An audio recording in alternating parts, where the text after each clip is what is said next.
কেমন আছো তোমরা সবাই? আশা করি প্রত্যেকেই ভালো আছো। গত ভিডিওটা অনেকেই দেখেছো, বেশ ভালো লেগেছে। আজকে হচ্ছে রাইট ফর্ম ভার্বসের সেকেন্ড পার্ট নিয়ে আলোচনা করব। রাইট ফর্ম ভার্বসের সেকেন্ড পার্ট নিয়ে আলোচনা করব।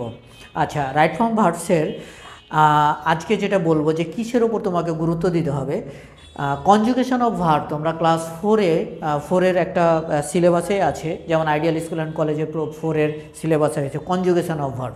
কনজুগেশন অফ ভার্ব কি?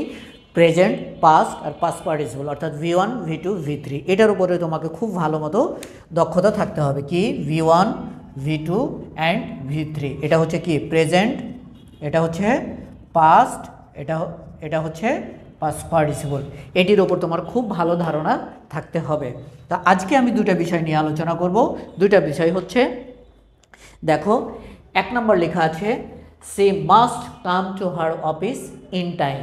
C must come to her office in time. এখানে কি কোনো ক্লু আছে? প্রথম অ্যাকশান কি বলেছিলাম? প্রথম অ্যাকশানটা বলেছিলাম ফার্স্টে কি কোনো ক্লু খুঁজে বের করতে হবে। তো ক্লুটা কি? এখানে কোনো ক্লু আছে টাইম। টাইমের মধ্যে হ্যাঁ, ইন টাইম মতো সময় মতো, বাট দেখো প্রেজেন্ট, পাস্ট বা পাস্ট ফিউচার এরকম কোনো টাইম বোঝাচ্ছে না, তাহলে এখানে কোনো ক্লু নেই। তাহলে আমি কি করতে বলেছিলাম? যদি কোনো ক্লু খুঁজে না পাও তাহলে কি করবা?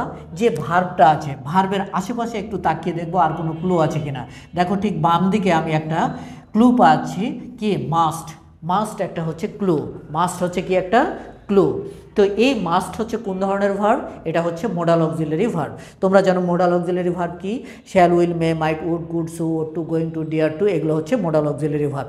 এই মোডাল অক্সিলারি ভার্বগুলোর পরে ভার্বের সবসময় কি হয়? V1 হয়। ভার্বের কি হয়?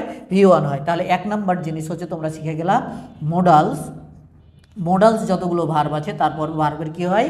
V1 হয়। এটা ভাই মনে রাখতে হবে। এটা কি রাখতে হবে? এটা অবশ্যই মনে রাখতে হবে। মোডালসের পর ভার্বের V1 হয়। তাহলে এখানে অ্যান্সার কি হবে? She must come. কামের V1 কি? Come, came, come. তাহলে কি হবে? Come to her office in time. বুঝতে পেরেছো? তাহলে মাস্টের পর, শুডের পর, ক্যানের পর, উডের পর, নিয়ার টু, তারপর হচ্ছে ক্যান, শ্যাল, উইল, এগুলোর পরে সবসময় কি হবে? ভার্বের V1 হবে। মোডাল অক্সিলারি পর ভার্বের V1 হবে। এটা অবশ্যই তোমাকে মনে রাখতে হবে। মোডাল অক্সিলারি ভার্বের পর ভার্বের V1 হবে। কি হবে? ভার্বের V1 হবে। এটা অবশ্যই তোমাদের মনে রাখতে হবে। নাম্বার 2 কি বলছে দেখো, he can walk 5 Miles at a time. দেখো অ্যাট এ টাইম মানে কি? একবারে। অ্যাট এ টাইম মানে একবারে। এই টাইমটাও তোমার এখানে কোনো ক্লু বোঝা যাচ্ছে না যে প্রেজেন্ট, পাস্ট বা ফিউচার বলছে কিনা, বা অন্য কোনো টেন্স বলছে কিনা, এটাও বুঝতে পারছি না। তাহলে কি করতে হবে? আমি আবার কি করব? ভার্বের একটু ডানে বামে তাকাবো। ভার্বের ডানের বামে তাকিয়ে কি পেলাম? ক্যান পেলাম। ক্যান হচ্ছে কি? একটা modal auxiliary verb. Modal auxiliary ভার্বের পর ভার্বের কি হয়? V1 হয়। তাহলে কি হবে? হি ক্যান ওয়াক, যা আছে তাই হবে। Walk 5 Miles at a time. Okay, clear? এবার হচ্ছে তাহলে কি 1 আর 2 একটা রুলস জানলেই তোমার হয়ে যাচ্ছে। যতগুলো মোডাল অক্সিলারি ভার্বের পর আছে ভার্বের কি? V1 হবে। এবার দেখো the earth moves round the sun. The earth move round the sun. এখানেও দেখো কোনো ধরনের কোনো টাইমের উল্লেখ নেই বা কোনো ক্লু নেই, বাট এটার মিনিং করলে আমরা দেখছি যে এটা একটা চিরন্তন সত্য। তাহলে এই জিনিসটা কি হয়? কোনো হ্যাবিচুয়াল ফ্যাক্ট বা ইউনিভার্সাল ট্রুথ, এই ধরনের কোনো সেন্টেন্স যদি হয়, কি মনে থাকবে? হ্যাবিচুয়াল ফ্যাক্ট আর ইউনিভার্সাল ট্রুথ, এই দুই ধরনের যদি সেন্টেন্স তুমি পাও, এটা সবসময় তোমাকে প্রেজেন্ট সিম্পল করতে হবে। কেন প্রেজেন্ট সিম্পল করতে হবে বলো তো? এই কারণে প্রেজেন্ট সিম্পল করতে হবে, দেখো এগুলোর কোনো পরিবর্তন হয় না, তাই না? হ্যাবিচুয়াল ফ্যাক্ট এগুলো সাধারণত পরিবর্তন হয় না। কি? আমি সকালে উঠে প্রতিদিন ব্রাশ করি, তাই তো? এই যে প্রতিদিন উল্লেখ নাই, কিন্তু আমি সকালে উঠে ব্রাশ করি, এটা আমার অভ্যাস, এটার কোনো পরিবর্তন নাই, প্রতিদিন সকালে আমি করি, তাই তো? সূর্য পূর্ব দিকে উঠে, এটা চিরন্তন সত্য, ইউনিভার্সাল ট্রুথ, তাই তো? এটার কোনো পরিবর্তন নাই। তাহলে যেগুলো পরিবর্তন নাই সেগুলো এক্সট্রা অন্য কিছু না, অসাধারণ কিছু না, এগুলো একবারে সাধারণ বিষয়। তাহলে সাধারণ টেন্স কোনটা আছে? সাধারণ টেন্স আছে প্রেজেন্ট সিম্পল। তাহলে এটা আমরা কি করব? Present simple. এখন বন্ধুরা আমি একটা কি কথা বলেছি?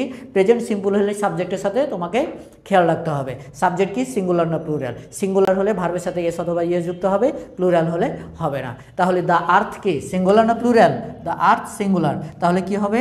The earth moves moves round the sun. বন্ধুরা এইভাবে তাহলে আমরা কি শিখলাম আজকে? 1 নাম্বার শিখলাম মোডাল অক্সিলারি ভার্বের পর ভার্বের V1 হবে, এবং 2 নাম্বার শিখলাম যদি হ্যাবিচুয়াল ফ্যাক্ট হয়, আরেকটা হচ্ছে ইউনিভার্সাল ট্রুথ হয়, তাহলে কি হবে? প্রেজেন্ট সিম্পলের কি V1, অর্থাৎ প্রেজেন্ট সিম্পল হলেই ভার্বের সাথে এস অথবা ইএস হবে কখন? সাবজেক্ট যদি সিঙ্গুলার হয়। এই ছিল আজকের ক্লাস। এর মধ্যে তোমাদের একটা ইনফরমেশান দিয়ে দিই, আমি বনশ্রী সি ব্লকে মিনাবাজারের দোতলায় পড়াচ্ছি দীর্ঘদিন যাবৎ। আমি ক্লাস 4 থেকে 10 পর্যন্ত পড়াচ্ছি। আমি জেনারেলি আইডিয়াল স্কুল অ্যান্ড কলেজের স্টুডেন্ট পড়িয়ে থাকি। তো তোমাদের যদি ভালো না থাকে ভিডিওটা শেয়ার করে দাও এবং পেজটাকে ফলো করে দাও। সবাই ভালো থাকো, সুস্থ থাকো, আল্লাহ হাফেজ।